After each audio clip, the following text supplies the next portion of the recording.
Brazilians are different. There's a way about them that's kind of weird, for us at least. But for them, it's all perfectly normal. And that's the problem. Well, perhaps the best way to explain Brazil is by telling you about a small and unusual berry called Jabuticaba. You can only find them in Brazil, and they are delicious. It's like a black grape, but with tougher skin. You burst it between your teeth, and then a sweet, creamy juice comes out. This fruit is so unique, Brazilians use it as a metaphor for all things exclusively Brazilian. They talk about Jabuticaba technology, like the TV color standard they had, or their electronic voting machines, both of which you won't find anywhere else but in Brazil. The fruit's also good for describing customs that are typically Brazilian. Call it Jabuticaba behavior. Take appointments, for instance.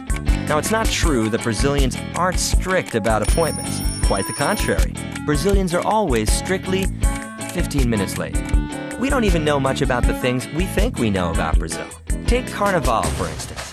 Brazilian Carnival is not just a popular festivity. It's a humongous, multi-million-dollar mega event that brings the country to a full halt for 4 days and involves hundreds of thousands of people just to get the Rio Samba schools out on the Sambadrome. Another case of Jabuticaba behavior. Everybody becomes your childhood buddy at the first meet. Now, Brazilians are definitely the warmest people I've ever met. Everybody touches everybody. They hug each other like a long-lost cousin or something. So whenever you are in Brazil, don't get freaked out by this. Showing affection and having body contact is all perfectly normal, for them at least.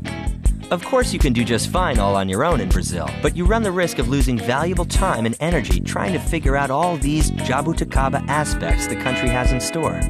That's why you should get more than a Brazilian interpreter whenever you're in Brazil. What you really need is a Brazilian friend. What you want is someone who knows the places, traditions, culture, and above all, the way of thinking of the warm and peculiar Brazilians. I would like to introduce you to my good friends in Brazil, the guys from Holding Clube. They're Brazilians who got together to produce high-quality promotional communication at a time when nobody in Brazil had any clue what that even meant.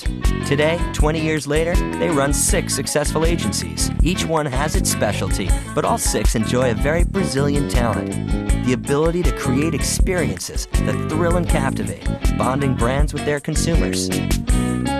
You can be sure from the moment you meet the guys from Holding Clube that they'll become as close as your closest childhood buddies. And so will your consumers.